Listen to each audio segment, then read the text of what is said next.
பாஷாஸ் கிச்சனில் இன்றைக்கி நம்ம 2 வெயிட் லாஸ் ரெசிபீஸ் பார்க்க போகிறோம்.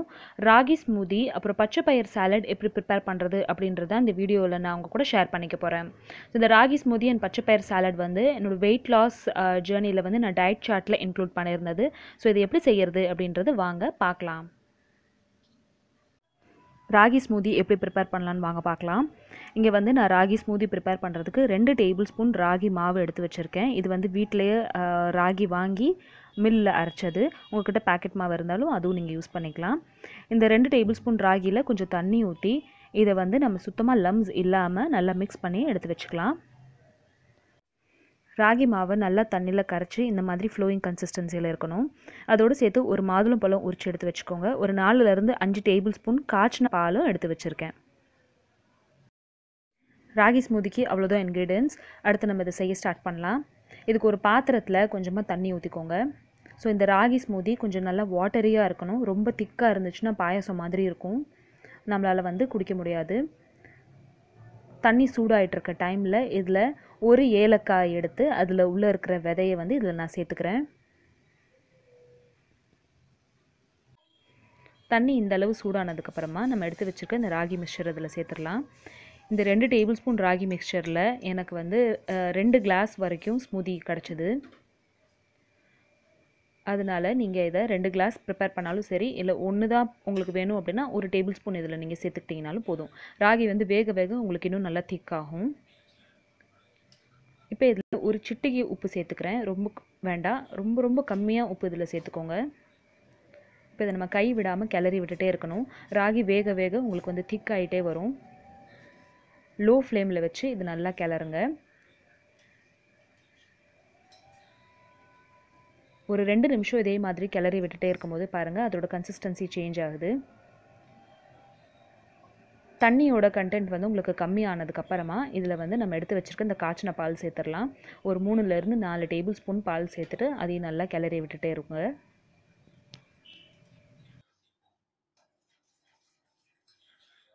பால் சேர்த்து ஒரு 2 நிமிஷம் கிளறினீங்கன்னா இன்னும் கொஞ்சம் திக்காகும். அதனால் கொஞ்சம் தண்ணி சேர்த்துக்கோங்க. எனக்கு வந்து ராகி ஸ்மூதி கொஞ்சம் வாட்டரியாக இருந்தால் தான் பிடிக்கும், ரொம்ப திக்காக இருந்தால் பிடிக்காது. அதனால் நான் கொஞ்சம் தண்ணி சேர்த்துருக்கேன். இப்போ இதை 2 நிமிஷத்தில் ஆஃப் பண்ணிட போகிறேன். இப்போ நம்மளோட ராகி நல்லா வெந்துருச்சு. நான் ஃப்ளேம் ஆஃப் பண்ணிட்டேன். ஃப்ளேம் ஆஃப் பண்ணிவிட்டு ஒரு நிமிஷத்துக்கு இதை நல்லா கிளறி விட்டுட்டு இதை வந்து நம்ம இப்போ ஆறுறதுக்காக எடுத்து வச்சிடலாம். இப்போ நான் அந்த ஃபேன் கீழே எடுத்து வச்சிடுறேன். ஒரு 5 நிமிஷம் இது ஆறட்டும். ராகி இப்போ நம்ம எடுத்து வச்சிடலாம். அடுத்ததாக ஒரு மாதுளப்பழத்தில் பாதி மாதுளப்பழத்தை நான் வந்து மிக்ஸி ஜாரில் இந்த மாதிரி சேர்த்துட்டு அதை 2லேருந்து 3 டேபிள் ஸ்பூன் பால் சேர்த்துட்டு இதை நான் அரைச்சி எடுத்து வச்சுக்க போகிறேன். இப்போ இதை ஸ்மூதி ப்ரிப்பேர் பண்ணலாம். ஸோ ஆற வச்சுருந்தேன் இந்த ராகி மால்ட் எடுத்து நான் அதில் சேர்த்துட்றேன். ஒரு 3லேருந்து 4 டேபிள் ஸ்பூன் ராகி இதில் நான் சேர்த்துக்கிறேன். இன்னும் சூடு வந்து ஃபுல்லாக ஆறலை. அடுத்ததாக இந்த மாதுளம்பழத்தோட ஜூஸ் பால் சேர்த்து நம்ம அரைச்சி எடுத்து வச்சுருக்கோம்ல அதை சேர்த்துக்கோங்க. மாதுளம்பழத்துக்கு பதிலாக நீங்கள் வாழைப்பழமும் சேர்த்துக்கலாம். ஆனால் வாழைப்பழம் சேர்த்திங்க அப்படின்னா வந்து உங்களுக்கு சுகர் ஜாஸ்தின்றதுனால நான் அதில் மாதுளப்பழம் சேர்த்துருக்கேன். உங்களுக்கு ராகியில் வந்து இன்னும் கொஞ்சம் சக்கரை வேணும் அப்படின்னு நினச்சிங்கன்னா நீங்கள் வாழைப்பழம் சேர்த்து இதை நீங்கள் அரைச்சிக்கலாம். இப்போ இதில் நம்ம எடுத்து வச்சுக்க இந்த மாதுளப்பழத்தையும் கொஞ்சம் சேர்த்துட்டு எல்லாத்தையும் நல்லா மிக்ஸ் பண்ணிக்கோங்க. அடுத்ததாக இதில் இனிப்புக்காக நான் 1 டேபிள் ஸ்பூன் ஆர்கானிக் ஹனி எடுத்துக்கிறேன். மலை தேன் இருந்துச்சுன்னா அதுவும் நீங்கள் சேர்த்துக்கலாம். ஹனி சேர்த்துட்டு எல்லாத்தையும் நல்லா மிக்ஸ் பண்ணிக்கோங்க. இந்த அளவுக்கு ஃப்ளோயிங் கன்சிஸ்டன்சியில் இருந்துச்சுன்னா உங்களோட ஸ்மூதி வந்து உங்களுக்கு குடிக்கிறதுக்கு ரொம்ப ஈஸியாக இருக்கும். ஸோ ஆல்மோஸ்ட் ரெடி ஆயிடுச்சு நம்மளோட ஸ்மூதி. ராகி ஸ்மூதி ரெடி ஆயிடுச்சு. இதை நான் ஒரு கிளாஸில் ட்ரான்ஸ்ஃபர் பண்ணிக்கிறேன். கிளாஸ் நிறச்சி இந்த ராகி ஸ்மூதி வந்து நான் நிறைக்கலை, ஏன்னா இதுவே வந்து ஃபுல்லிங்காக இருக்கும். அதனால் சரி ரொம்ப ஓவர்லோட் பண்ணக்கூடாது நம்ம டயட்டில் இருக்கும்போது அப்படின்றதுனால நான் ஒரு முக்கால் கிளாஸ் வர்ற வரைக்கும் இந்த ராகி ஸ்மூதி வந்து ரெடி பண்ணியிருந்தேன். இப்போ இதுக்கு மேலே இந்த மாதுளப்பழத்தை சேர்த்துடலாம். மாதுளப்பழம் கொஞ்சம் சேர்த்ததுக்கப்புறமா நான் இதில் தர்பூசணி விதை சேர்த்துருக்கேன்.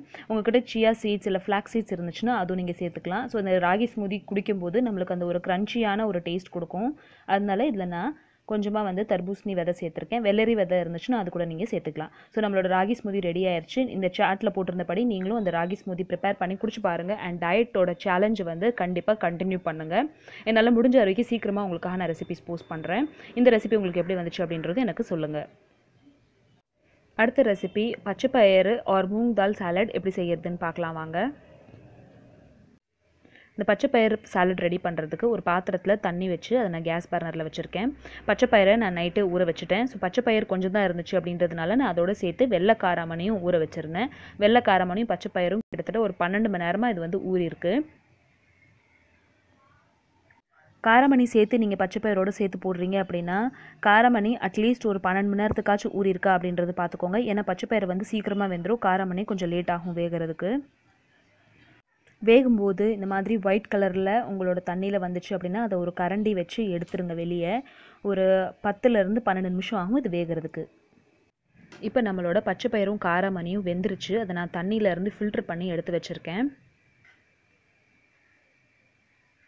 நம்மளுக்கு எவ்வளோ பச்சைப்பயிறு வேணுமோ அதுக்கேற்றாப்புல நீங்கள் ஒரு பவுலில் அதை ட்ரான்ஸ்ஃபர் பண்ணிக்கோங்க. ஒரு 3லேருந்து 4 டேபிள் ஸ்பூன் பச்சைப்பயிறு நான் அதில் சேர்த்துருக்கேன். இதே மாதிரி தான் வெள்ளை கொண்டக்கடலை சாலடும் நீங்கள் ரெடி பண்ணணும். ஆனால் வந்து நீங்கள் இதை ரெடி பண்ணும்போது வெள்ளை கொண்டக்கடலை ரெடி பண்ணும்போது அதை குக்கரில் போட்டு ஒரு 3லேருந்து 4 விசில் வச்சு எடுத்துக்கோங்க. ஏன்னா வெள்ளைக்கடலை வந்து நம்ம அப்படியே வந்து வேக வைக்க முடியாது, ப்ரெஷரில் தான் அதை நம்ம வேக வைக்க முடியும். பச்சைப்பயிறு வந்து நம்ம வேக வைக்கும்போது உப்பு சேர்த்துக்கல, அதனால் இப்போ இதில் நான் சேர்த்துக்கிறேன். உப்பு வந்து கொஞ்சமாக சேர்த்துக்கோங்க, நிறைய உப்பு சேர்த்துக்க வேண்டாம். இதுக்கப்புறம் இதில் எந்த மசாலா எதுவுமே போட வேண்டாம். இதுக்கு நம்ம வெங்காயம், தக்காளி, கேரட் கட் பண்ணி நான் எடுத்து வச்சுருக்கேன். அதுதான் இதில் நான் சேர்த்துக்க போகிறேன். ஸோ எல்லாமே ராவாக சேர்த்துக்கோங்க, எதுவுமே பாயில் பண்ணிலாம் சேர்க்காதீங்க. பச்சைப்பயிறு மட்டும்தான் வெந்திருக்கணும், மற்றது எல்லாமே வந்து நீங்கள் அப்படியே பச்சை காய்கறியை தான் சேர்த்துக்கணும். ஒரு 1லேருந்து 1.5 டீஸ்பூன் வந்து இதில் நான் கேரட் சேர்த்துருக்கேன். 1 டீஸ்பூன் வந்து இதில் நான் வெங்காயம் சேர்த்துருக்கேன். அதே மாதிரி 1 டீஸ்பூன் இதில் தக்காளி சேர்த்துருக்கேன். வெங்காயம், தக்காளி, கேரட் இதில் சேர்த்துருக்கேன். உங்களுக்கு வேணும்னா கொஞ்சமாக கொத்தமல்லி சேர்த்துக்கோங்க. ஒரு பாதி லெமன் இந்த மாதிரி இதில் புழிஞ்சு விட்டுருங்க. லெமன் போடுறதுனால நல்ல ஒரு ஃப்ரெஷ்னஸ் இதில் கிடைக்கும், டேங்கியான டேஸ்ட்டும் வந்து இதில் நம்மளுக்கு கிடைக்கும்.